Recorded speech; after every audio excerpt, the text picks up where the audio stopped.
Hey, yo, what's going on with it once again? Bros, women, bronies, and pegasisters. This is the one, the only course, Mr. Nintendo Sony Free 2011, aka Chris Guy 2009. And of course, you guys know the rest of the video intro. Before I begin, definitely check out freedomnetwork.com. Of course, over.news.9. If any people want professional channel banner design and a picture made for you, I'll put that link to their YouTube channel and, of course, their website down below. And also, just Google them if you want this partnership I had. And let's get into it. So, I've been planning on this for about a good 2 weeks now, and I finally got time to get around it. It is a nostalgic, not really 90s, but early 2000s. I think it was 2000 or 2001 when this cartoon came out. I think it was the same dude that made Fairly Odd Parents and I think Danny Phantom. I don't know. But I'm talking about my life as a teenage robot, and I'm only going to be talking about the specific main character. That was the main character, which was XJ9, as some people knew her. But the other ones knew her as Jenny Wakeman. And my God, I grew up like hell with this freaking cartoon. I really wish it would have lasted a little bit longer than it would before, but yeah, I think the same girl that did her voice too, and I'm probably saying this wrong, but let's see.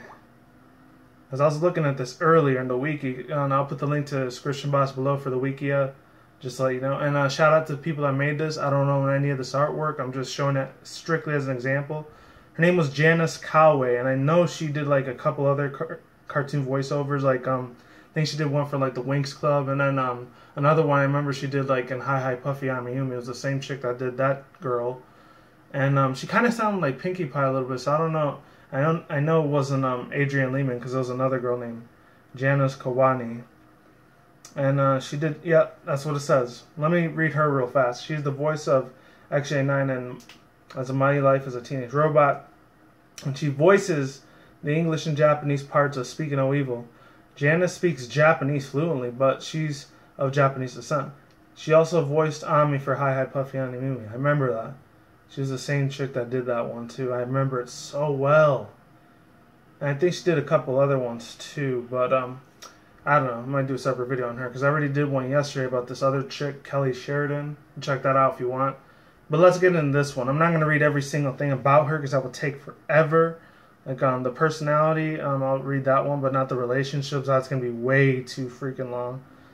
The powers and abilities and trivia, I'll go over that. And I'll keep out the physical appearance and background. Oh, maybe I'll keep the background, I don't know. So here we go. 3, 2, 1, here it is. And like I said, I put the link in the annotations if you don't want to hear me read this, but it is what it is. If you want to, thank you very much for my loyal subscribers and main viewers. She's the main protagonist of my life as a teenage robot, and as a tomboyish, robotic daughter of her mother, Nora Wakeman, and a student at the Trementor. I think that's how you said it? Tremonton? Or Tremonton. At the Tremonton High School.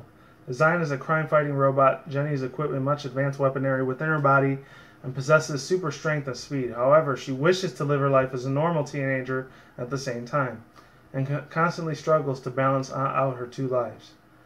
And you guys can read all the other stuff there. And there's a whole bunch of nicknames they have for, like, Robot Girl, Ruby Rocket, Passion, Friends, Music, Helping People, the nicknames, Saving the World. And here it is. Background. Jenny was designed at least 16 years and built 5 years prior to the events of I Was a Preschooler Dropout. As her number indicates, she has several prototypes, who she treats as her sisters. While she was designed as a teenage robot, presumably with the adolescence mind of a 16-year-old, she did undergo a period of infancy, Humiliation 101 episode. As revealed in the same episode, she also spent some of her early years as a more crude, steam-powered robot before being upgraded to her final metallic form. For an uncertain amount of time, she was prevented from leaving the house by her mother, except for the purpose of saving the Earth. When she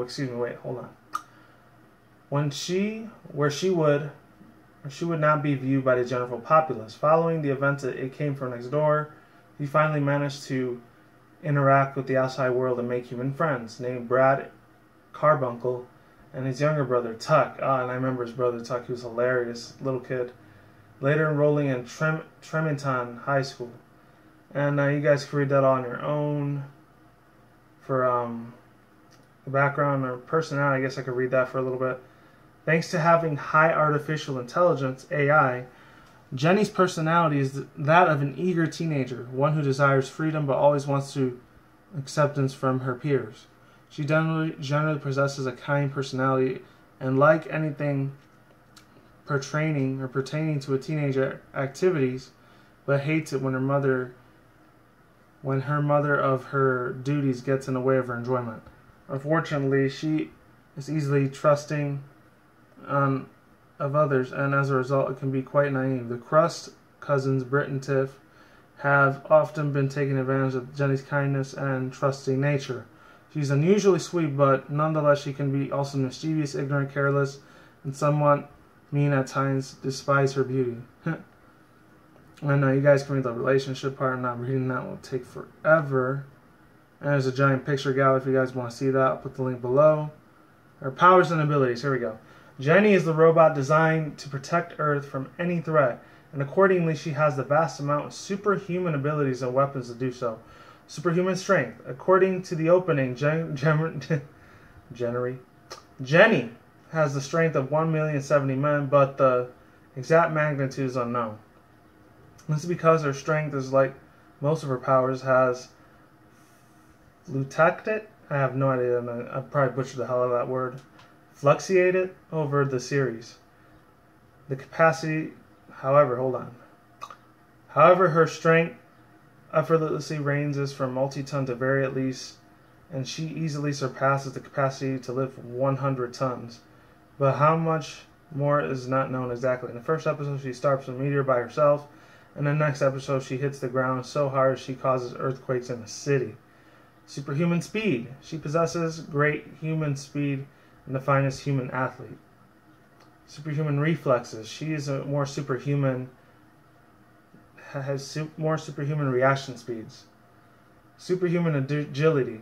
Jenny's agility is far beyond that of an Olympic level athlete, as her balance is coordination. And vulnerability. Her outer shell is made out of titanium alloy and takes large amounts of damage, rendering her almost totally impervious. However, her internal mechanisms are less durable and more easy to damage. Superhuman stamina. As a robot, she can exert herself from hours a day before she runs out of energy. Superhuman senses. She has extremely accurate senses. Superhuman hearing. Jenny shows that she has superhuman hearing by the episode by burning a hole into a disc that was about to hit her in the back of her head. Superhuman sight. She can see further than any human being. Electromagnetic vision. She has the ability to see different kinds of EMP spectrums. Some of them real and others of them are fictional. Digital vision. She makes everything look like an 8-pixel video game. Ultraviolet vision, the ability to see ultraviolet light. Infrared vision, the ability to see heat radiation. X-ray vision, the ability to see through solid objects. Of course, like bones and stuff like that. Rainbow vision makes everything look multicolored with 60s style. I guess the old school hippie stuff when they used to smoke weed and get high, I guess. I don't know. Let's keep it moving. Heat vision makes everything look hot, i.e. her mom using a bathing suit with everything else is melting. While everything else is melting. Sausage vision. Wow. Makes everything look like sausage. Fight. Jenny has rocket boosters to fly located on her feet and her hair. She shows that she is beyond sound speed by getting out of Earth's atmosphere with ease. Furthermore, she shows the ability to fly faster than light. Energy beams. She can fire blasts from her hands, feet, chest, eyes, and hair. She also has a wide array of weapons to do. Stretchy arms and extendo fingers. She can also stretch out her arms and fingers for miles. She can stop a Ferris wheel that's rolling out of control with those arms. And that was actually an episode too. I remember that. Shape-shifting. She could shift into several robotic forms, such as a giant spider. I have no idea how to even say that. Multilinguisticism? I think that's what it is. Jenny has her integrated CVs with every single language in the world, which allows her to speak every language known to man.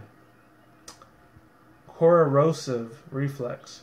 She can defend herself by using the acid reflex lamination, which made her by triple polycarbonate lamination that protects her against the corrosive substance. And that's very complex words. God damn. Okay, now trivia. That's all I'm gonna do after this. Jenny is the only character to appear in every episode. She possesses the phone numbers on her enemies and revealed in Humiliation 101, including the clusters and the space bikers. He's similar name Zig name Tano Ani Unit Hungry Hyena, voiced by Zig and Sharko in a series. Jenny shares a voice with actors from Ami from High Puffy Ayumi. I just said that before. Both speak Japanese languages. Jenny is ambidextrous. I didn't say ambidextrous, whatever you want to call it, and equally adept to using both hands. Strangely, Jenny is seen blinking through the series, despite the fact that robots shouldn't have the need to. According to the XJ9 master plan, Jenny runs over 450 volts. My God, that's a crap ton. I'm not even an electrician or anything either. That sounds extremely powerful though. I don't know. If anybody's an electrician out there, you probably know it a lot better than I do. Overall thoughts, views, and opinions. Now let's get to it. My God, I mean, like I said, I'm probably going to be very biased because it is a nostalgic factor for me. When I was about 11, 12 years old when this thing came out in the early 2000s. Very, very young at that time. I mean, little 11-year-old me, my God. I had a blast watching this thing. This thing was like my child's heart at the time. You know, besides watching anime and playing a lot of old school PS2 and GameCube games at that time in my life. It was just so epic, man. I'm telling you, this is even before epic was even a word at that time. The only time they used epic, I think, was like, not in movies, maybe like in HBO or like Stars drama. And that's when digital cable was still big. And I don't know what it was, that picture. It looks like a troll face for some reason. I don't know why. It's freaky as heck. It was that. I really liked the sweet little cute voice that she had. I liked all the episodes when she tried to be human, but she ended up being really crap. So, it was funny. I feel like there was a lot of sexual undertones with that thing. Even as a kid, I felt like something was kind of weird when they did the flirtation type of thing.